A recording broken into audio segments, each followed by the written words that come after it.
नमस्कार विद्यार्थी मित्रांनो, आता विद्यार्थ्यांची ॲडमिशन प्रोसेस बऱ्यापैकी सुरू झालेली आहे. तुमची 12वी झालेली आहे, तुम्ही उच्च शिक्षण घ्यायचं आहे, त्यांच्यासाठी अतिशय महत्त्वपूर्ण माहिती आहे. कारण ज्ञानज्योती सावित्रीबाई फुले आधार योजनेसाठी निकष व अटी लागू करण्याबाबत जी आर आहे, त्याच्याबद्दल आपण सविस्तर माहिती पाहणार आहोत. ऑनलाईन अर्ज सुद्धा सुरू झालेले आहेत. ज्यांचे कॉलेज सुरू झाले आहे त्यांच्यासाठी अतिशय महत्त्वपूर्ण अपडेट आहे, किंवा पुढे जाऊन तुम्ही जेव्हा उच्च शिक्षणासाठी ॲडमिशन घेणार आहे त्यांच्यासाठी सुद्धा हे महत्त्वपूर्ण अपडेट आहे. कारण ज्ञानज्योती सावित्रीबाई फुले आधार योजनेअंतर्गत विद्यार्थ्यांना 60,000 रुपयाची सरकार मदत करत आहे. पण यासाठी तुम्हाला डॉक्युमेंट लिस्ट कशी लागणार आहे, ऑनलाईन अर्ज कसा करायचा आहे, जे जी आर मध्ये प्रस्तावना मांडली आहे, त्यानंतर सविस्तर माहिती सांगितलेली आहे, ते कोण अर्ज करू शकतो, ही संपूर्ण माहिती आपण या व्हिडिओच्या माध्यमातून पाहणार आहोत. त्यामुळे शेवटपर्यंत व्हिडिओ नक्कीच बघायचा आहे. नमस्कार, मी प्रियांका नागने, आपल्या मराठी योजना यात्रा चॅनलवरती तुमचं सर्वांचं स्वागत आहे. आता ही जी योजना आहे कोणासाठी आहे ते पाहून घ्या. पण चॅनलवरती नवीन असाल किंवा अजूनही आपल्या चॅनलला सबस्क्राईब केलं नसेल तर पहिल्यांदा नक्कीच आपल्या चॅनलला सबस्क्राईब करून घ्यायचं आहे. तर इतर मागास वर्ग, विमुक्त जाती व भटक्या जमाती आणि विशेष मागास प्रवर्गातील उच्च शिक्षण घेणाऱ्या विद्यार्थ्यांसाठी ज्ञानज्योती सावित्रीबाई फुले आधार योजनेसाठी निकष व अटी लागू करण्याबाबत हा जी आर आलेला आहे. 11 मार्च 2024 रोजी हा जी आर आला होता. महाराष्ट्र शासन अंतर्गत हा जी आर आलेला आहे. तरी ते प्रस्तावना काय दिलेली आहे, शासन निर्णय काय ते पाहून घेऊ आपण. म्हणजे इतर मागास वर्ग, विमुक्त जाती व भटक्या जमाती म्हणजेच इतर मागास बहुजन कल्याण विभागाकडून भटक्या जमाती क प्रवर्गातील धनगर समाजाच्या विद्यार्थ्यांकरिता निर्वाह भत्त्याची पंडित दीनदयाल उपाध्याय स्वयं योजना कार्यान्वित असल्यामुळे सदर योजनेचे लाभ घेत असलेल्या किंवा घेणारे भटक्या जमाती क प्रवर्गातील धनगर समाजातील विद्यार्थी वगळून आणि विशेष मागास प्रवर्गातील उच्च शिक्षण घेणाऱ्या विद्यार्थ्यांसाठी ज्ञानज्योती सावित्रीबाई फुले आधार योजना राबविण्यास आवश्यक निकष व इतर अटी शर्तीच्या शासन निर्णयातून मान्यता देण्यात येत आहे. तर सदर ज्ञानज्योती सावित्रीबाई फुले आधार योजना राबविण्यासाठी निकष व इतर अटी शर्ती खालीलप्रमाणे आहेत. आता इथे मूलभूत पात्रता काय असणार आहे, ऑनलाईन ऑफलाईन तुम्ही अर्ज सादर करू शकणार आहात. कारण जे ऑनलाईन अर्जासाठीची लिंक आहे मी तुम्हाला डिस्क्रिप्शन बॉक्समध्ये देणारच आहे. प्लस इथे ऑफलाईन जी अर्ज आहे ते सुद्धा कसं भरायचं आहे ते आपण एकदा चेक करू शकणार आहात. तरी ते सदर योजनेचे लाभ घेण्यासाठी विद्यार्थी संबंधित जिल्ह्यातील सहाय्यक संचालक इतर मागास बहुजन कल्याण यांच्याकडे ऑनलाईन किंवा ऑफलाईन अर्ज सादर करतील. सहाय्यक संचालक इतर मागास बहुजन कल्याण ही अर्जाची छाननी करतील आणि पात्र लाभार्थ्यांना जवळचे मागासवर्गीय मुलींचे वसतिगृहाचे गृहपाल यांच्याशी अटॅच करतील किंवा संलग्न करतील. आता मूलभूत पात्रता, तुमची पात्रता काय पाहिजे आहे, तुम्ही फर्स्ट इयर आहे, सेकंड इयर आहे, थर्ड इयर आहे. तर आता बरेचशा विद्यार्थ्यांचे प्रश्न काय असतात की आम्ही या वर्षात शिकत आहोत, तर आम्ही हे फॉर्म भरू शकतो का. आता पात्रता लक्षात करून घ्यायची आहे. विद्यार्थी वसतिगृह प्रवेशास पात्र असावा, विद्यार्थी महाराष्ट्र राज्याचा रहिवासी असावा, सक्षम प्राधिकाऱ्याने दिलेले इतर मागास प्रवर्ग, विमुक्त जाती, भटक्या जमाती व विशेष मागास प्रवर्गाचा जातीचा दाखला सादर करणे बंधनकारक असणार आहे. अनाथ प्रवर्गामधून अर्ज करणाऱ्या विद्यार्थ्यांना महिला व बालकल्याण विभागाकडील सक्षम प्राधिकाऱ्यांचे अनाथ प्रमाणपत्र अनिवार्य आहे. दिव्यांग प्रवर्गामधून अर्ज करणाऱ्या विद्यार्थ्यांना जिल्हा शालेय चिकित्सक 40% जास्त दिव्यांग असल्याबाबत प्रमाणपत्र अनिवार्य आहे. विद्यार्थ्यांचे पालकाचे वार्षिक उत्पन्न 2.50 लाखपेक्षा जास्त नसावे. तसेच केंद्र शासनामार्फत ज्यावेळी मॅट्रिकेतर शिष्यवृत्तीसाठी उत्पन्न मर्यादेत वाढ होईल त्यानुसार योजनेसाठी पालकाची वार्षिक उत्पन्न मर्यादा लागू राहतील. विद्यार्थ्यांनी स्वतःचे आधार क्रमांक आपले राष्ट्रीयकृत बँक खात्याशी संलग्न करणे बंधनकारक राहील. विद्यार्थ्यांनी प्रवेश घेतलेली शैक्षणिक संस्था ज्या शहरात किंवा तालुक्याच्या ठिकाणी आहे अशा शहरातील सदर विद्यार्थीची रहिवासी नसावं. हे आहे काय पात्रता, मूलभूत जे नॉर्मल पात्रता असणार आहे. आणि आता शैक्षणिक निकष काय असणार आहे तुम्ही पाहू शकता. जे जुने विद्यार्थी आहे किंवा ज्यांनी ऑलरेडी अर्ज केलेला आहे त्यांना सुद्धा आता काय करायचं आहे की डॉक्युमेंट्स आहेत ते सुद्धा पुन्हा एकदा तुम्ही रेडी करून ठेवू शकणार आहात, ते सुद्धा करायचं आहे. आता इथे शैक्षणिक निकष काय तुम्ही पाहू शकता. सदरचा विद्यार्थी 12वी नंतरचे उच्च शिक्षण घेत असावं, म्हणजे 12वी नंतरचे जे विद्यार्थी आहेत ते इथे अर्ज करू शकणार आहात. त्यानंतर व्यावसायिक तसेच बिगर व्यावसायिक अभ्यासक्रमास प्रवेश मिळालेल्या विद्यार्थ्या सदर योजनेसाठी अर्ज करताना किमान 60% किती मार्क पाहिजे आहे तुम्हाला, 60% किंवा त्या प्रमाणात ग्रेडेशन किंवा CGPAचे गुण असणे आवश्यक राहणार आहे. व्यावसायिक तसेच बिगर व्यावसायिक अभ्यासक्रमासाठी विद्यार्थ्यांना गुणवत्तेनुसार त्या संबंधित प्रवर्गातून प्रवेश देण्यात येतील. त्यासाठी इयत्ता 12वीची गुणांची टक्केवारी विचारात घेतले जाणार आहेत.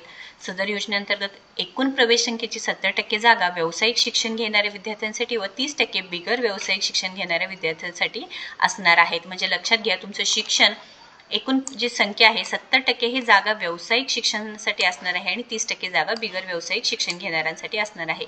निवडलेल्या विद्यार्थी संबंधित अभ्यासक्रम पूर्ण होईपर्यंत लाभास पात्र राहणार आहे. तुम्ही फर्स्ट इयर असू द्या, सेकंड इयर असू द्या, थर्ड इयर असू द्या, तुम्ही इथे जोपर्यंत तुम्ही तुमचा अभ्यासक्रम पूर्ण होणार नाही तोपर्यंत हे लाभास तुम्ही पात्र राहणार आहे. अखिल भारतीय तंत्रशिक्षण परिषद, अखिल भारतीय वैद्यकीय परिषद, भारतीय फार्मसी परिषद, वास्तुकला परिषद, राज्य शासन किंवा तत्सम संस्था इतर मार्फत मान्यताप्राप्त महाविद्यालयात संस्थेमध्ये व मान्यताप्राप्त अभ्यासक्रमासाठी विद्यार्थ्यास प्रवेश मिळालेला असावा.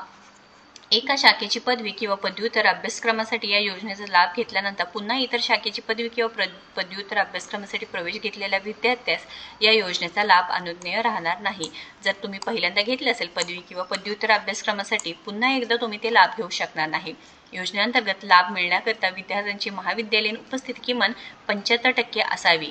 तथापि एखाद्या विद्यार्थ्याची उपस्थितीबाबत शंका निर्माण झाल्यास संबंधित महाविद्यालयामध्ये विद्यार्थ्यांची उपस्थितीबाबत शहानिशा करून विद्यार्थ्यास देय असलेली रक्कम अदा करण्याबाबत संबंधित सहाय्यक संचालक इतर मागास बहुजन कल्याण कार्यालयाकडून योग्य तो निर्णय घेण्यात यावा. निवड करण्यात आलेले विद्यार्थी संबंधित अभ्यासक्रम पूर्ण होईपर्यंत लाभास पात्र राहील. मात्र विद्यार्थ्यास प्रत्येक वर्षी त्या अभ्यासक्रमाच्या परीक्षेत उत्तीर्ण होणे अनिवार्य राहणार आहे. व इतर निकष काय तुम्ही पाहू शकता. योजनेचा लाभ 12वी नंतरचे उच्च शिक्षण घेत असलेल्या विद्यार्थ्यांना देण्यात येईल. 12वी नंतर तुम्हाला जे उच्च शिक्षण आहे त्यांच्यासाठी आहे. तथापि एक विद्यार्थी जास्तीत जास्त 5 वर्ष सदर योजनेचा लाभ घेता येणार आहे. परंतु इंजिनिअरिंग वैद्यकीय अभ्यासक्रमासाठी सदर योजनेचा लाभ जास्तीत जास्त 6 वर्ष अनुज्ञेय असेल. तुम्ही इंजिनिअरिंग वैद्यकीय जे अभ्यासक्रम करत असेल तर तुम्हाला 6 वर्षाचं इथे तुम्हाला लाभ घेता येणार आहे. व इतर जे ग्रॅज्युएशन पुढचं जे 12वी नंतरचं उच्च शिक्षण असणार त्यांना 5 वर्षाचा इथे लाभ घेता येणार आहे. सदर योजनेचा लाभ घेण्यासाठी विद्यार्थ्याचे कमाल वय 30 वर्षापेक्षा अधिक नसावे. तुमचं वय ते 30 वर्षापेक्षा अधिक नसावे सांगितलेलं आहे.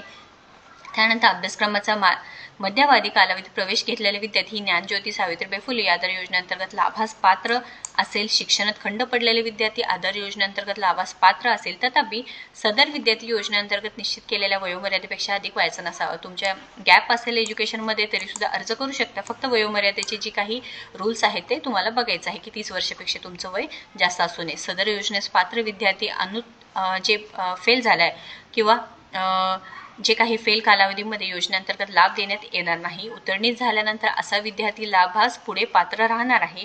तथापि उपरोक्त 5 वर्षाच्या कालावधी विचारात घेताना उत्तीर्ण व अनुत्तीर्ण असे दोन्ही कालावधीचे गणना करण्यात येणार आहे. तुम्ही यावर्षी फेल झाला तर तुम्हाला फक्त आणि फक्त 5 वर्षच तुम्हाला या योजनेचा लाभ घेऊ शकता. पण इंजिनिअरिंग आणि मेडिकलचे जे विद्यार्थी आहेत त्यांना 6 वर्षापर्यंत घेऊ शकणार आहात. सदर योजनेअंतर्गत सन 2024-25 करता प्रथम वर्ष प्रवेश घेतलेल्या 150 विद्यार्थ्यांना, द्वितीय वर्षात घेतलेल्या 150 विद्यार्थ्यांना, तृतीय वर्षात प्रवेश घेतलेल्या 150 विद्यार्थ्यांना व चतुर्थ प्रवेश घेतलेल्या 150 विद्यार्थ्यांना अशा रीतीने प्रति जिल्हा 600 विद्यार्थ्यांना लाभ देण्यात येणार आहे. त्यानंतर सन 2025-26 पासून व्यावसायिक तसंच बिगर व्यावसायिक अभ्यासक्रमाच्या प्रथम वर्षात रिक्त असलेल्या जागांवर प्रवेश देत राहणार आहे. त्यामुळे पाठीमागच्या वर्षाच्या कम्पेअर 2025 या वर्षाचे जे काही असणार आहे ते चेक केले जाणार आहे व तुम्हाला इथे काय करणार आहे, प्रवेश सुद्धा घेतले जाणार आहे. तुम्हाला लाभ सुद्धा मिळणार आहे. विद्यार्थी कोणत्याही प्रकारची नोकरी किंवा व्यवसाय करताना नसावा हे सुद्धा सांगितलेले आहे. विद्यार्थ्यास इतर मागास बहुजन कल्याण विभागाचे, आदिवासी विकास विभागाचे, सामाजिक न्याय विभागाचे किंवा संबंधित शैक्षणिक संस्थेच्या वसतिगृहामध्ये मोफत प्रवेश मिळालेला नसावा. तसेच ज्या विद्यार्थी इतर मागास बहुजन कल्याण विभागाचे पंडित दीनदयाळ उपाध्याय स्वयं योजनेचा लाभ अनुज्ञेय असेल, सदर योजनेचा लाभ अनुज्ञेय नसणार आहे. तर अशा पद्धतीने तुम्ही काय करू शकता, अर्ज करू शकणार आहात. डॉक्युमेंटची लिस्ट, पात्रता पाहिली आहे. आता डॉक्युमेंटची लिस्ट एकदा चेक करूया आपण. आधार कार्ड, जात प्रमाणपत्र लक्षात घ्या. आधार कार्ड पाहिजे आहे, जात प्रमाणपत्र पाहिजे आहे, पत्त्याचा पुरवठ्यासाठी रेशन कार्ड किंवा टेलिफोन बिल पाहिजे आहे, उत्पन्नाचं प्रमाणपत्र तर आवश्यकच असणार आहे. 10वी आणि 12वीचं मार्कशीट पाहिजे आहे. तर ती CGPA मध्ये असेल तर तुम्हाला नॉर्मल पर्सेंटेजमध्ये कन्वर्ट करून घ्यायला पाहिजे आहे. शाळा महाविद्यालयात प्रवेशाचा पुरावा जसं की प्रवेश पत्रक, दाखला पत्रक इत्यादी, तुमचा मोबाईल नंबर, अर्जदाराची बँक खाते, पासबुक, पासपोर्ट आकाराचे फोटो हे तुम्हाला लागणार आहे. अशा प्रकारे हे डॉक्युमेंटची लिस्ट असणार आहे. सर्व लिंक्स मी तुम्हाला डॉक्युमेंट डिस्क्रिप्शन बॉक्समध्ये देणार आहे, त्यामुळे एकदा चेक करायचं आहे. आणि कोणाला जर पर्सनली पाहिजे असेल तर कमेंट करा, मी त्यांना सुद्धा मी सेंड करून देणार आहे. तर लक्षात घ्या, हा GR आहे. इतर सदर योजनेअंतर्गत अनुज्ञेय आरक्षण आहे तर एकूण 100 इथं सांगितलेले आहेत. योजनेचा लाभ मिळण्यासाठी आवश्यक कागदपत्रे, भाड्याने राहत असल्याबाबत व स्थानिक रहिवासी नसल्यास प्रतिज्ञापत्र, नोटरी, स्वयंघोषणापत्र, दिलेली माहिती खरी व अचूक असल्याबाबत, कोणत्याही शासकीय वसतिगृहात प्रवेश घेतलेला नसल्याबाबत शपथपत्र, भाड्याने राहत असल्याबाबत भाडे चिठ्ठी व भाडे करार पत्र, करारनामा, महाविद्यालयात प्रवेश घेतल्याचा पुरावा, हे सगळं तुम्हाला आता हे पाहिजे आहे. त्यानंतर अनुदान वितरण कधी होणार आहे हे सुद्धा या GR मध्ये माहिती दिली आहे. तर महत्त्वपूर्ण अपडेट आहे. नक्कीच या व्हिडिओला जास्तीत जास्त शेअर करा, जेणेकरून ज्या विद्यार्थ्यांना सावित्रीबाई फुले या योजनेचा लाभ घ्यायचा असेल तर इथे तुम्ही पाहू शकता. तर नक्कीच महत्त्वपूर्ण माहिती आहे, त्यामुळे जास्तीत जास्त या व्हिडिओला शेअर करा. ज्ञानज्योती सावित्रीबाई फुले आधार योजनेसाठी निकषाटी आपण पाहिले आहेत. आता इथे ऑफलाईन अर्ज, तुम्ही ऑफलाईन अर्जासाठी इथे पाहू शकता. आता हा 2024-25 साठी होता, 25-26 साठी सुद्धा ऑफलाईन अर्ज आहे. सेम असणार आहे. तुम्हाला काय करायचं आहे, माहिती भरायची आहे. तुम्ही काय असणार आहे, तुमचा फोटो चिटकवायचा आहे. आवेदन पत्र करण्यापूर्वी काळजीपूर्वक वाचून भरावे, ही पूर्ण माहिती भरायची आहे. तुम्हाला हे सबमिट करायचं आहे. पहिल्यांदाच आपण सांगितले की ऑफलाईन आणि ऑनलाईन दोन्ही पद्धतीने इथे अर्ज सादर करू शकता. विद्यार्थी संबंधित जिल्ह्यातील सहाय्यक संचालक यांच्याकडे ऑनलाईन ऑफलाईन अर्ज सादर करतील. त्यानंतर इथे तुम्ही काय करू शकता, ऑनलाईन सुद्धा अर्ज भरू शकता. रजिस्ट्रेशन नसेल तर पहिल्यांदा रजिस्ट्रेशन करून घ्या आणि सोप्या पद्धतीने अर्ज करायचा आहे. काही अडचण येत असेल तर पुढचा व्हिडिओ असणार आहे आपला ऑनलाईन रजिस्ट्रेशन कसं करायचं आहे. त्यामुळे आपल्या चॅनलला इथे सबस्क्राईब करून ठेवायचं आहे, जेणेकरून पुढचे अपडेट्स तुमच्यापर्यंत मिळत राहतील. आपल्या चॅनलवरती योजना रिलेटेड असो, नोकरी रिलेटेड असो, त्या सगळ्या माहिती असते. त्यामुळे नक्कीच आपल्या चॅनलला सबस्क्राईब करून ठेवायचं आहे. काही अडचण असेल तर नक्कीच कमेंट करा. धन्यवाद.